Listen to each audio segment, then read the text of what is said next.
When we're working order of operations, we need to remember that we multiply and divide from left to right. Multiplication doesn't always come before division. So in this problem, we actually would start out with 80 divided by 20. 80 divided by 20 would give us 4, and then our rest of our problem would still come along. 4 times 2 divided by 2. Continuing to work from left to right, now we would worry about our multiplication. 4 times 2. 4 times 2 gives us 8, and then we would still have divided by 2 tagging along. So then we can finish our problem off 8 divided by 2, and that gives us 4 for our final answer. Order of operations tells us that multiplication comes before addition and subtraction. So we're going to start with 1 times 10. 1 times 10 is 10, and then the rest of our problem comes along. So we have 1 minus 11 plus 10. Now we also know that addition and subtraction, we work those from left to right. Addition does not always come before subtraction. We're going to go from left to right, so we're going to start with 1 minus 11. 1 minus 11 leaves us with negative 10, and then the rest of our problem comes along with plus 10.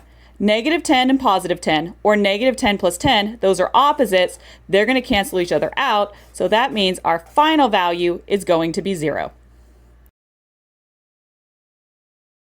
Order of operations tells us that we need to multiply and divide from left to right. So that means we're going to start off with 33 divided by 3, which gives us 11. And from there, the rest of our problem is going to follow along with the times 2 minus 9. Now we move on to our multiplication. 11 times 2 is 22, and then the rest of our problem comes along with the minus 9. Since we only have subtraction left, we can finish off that last step. When we do 22 minus 9, that leaves us with 13 as the final answer to our problem.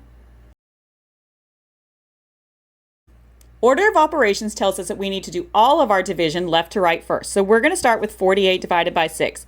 48 divided by 6 is 8, and then the rest of our problem, minus 8 divided by 4, is going to come along.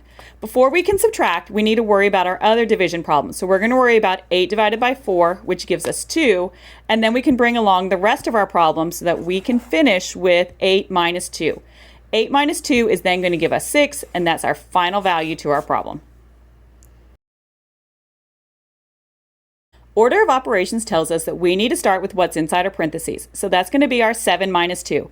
7 minus 2 is 5, and then the rest of our problem comes along. We still have our 50 divided by 5, but now those parentheses are going to symbolize multiplication, not do this first. So now we have division and multiplication left, which means we need to work from left to right. So first I'm going to worry about 50 divided by 5, which is 10, and then along comes still our parentheses with our 5 in it, which means times 5. So now we can finish off our last step, 10 times 5, which brings us back to our final value of 50.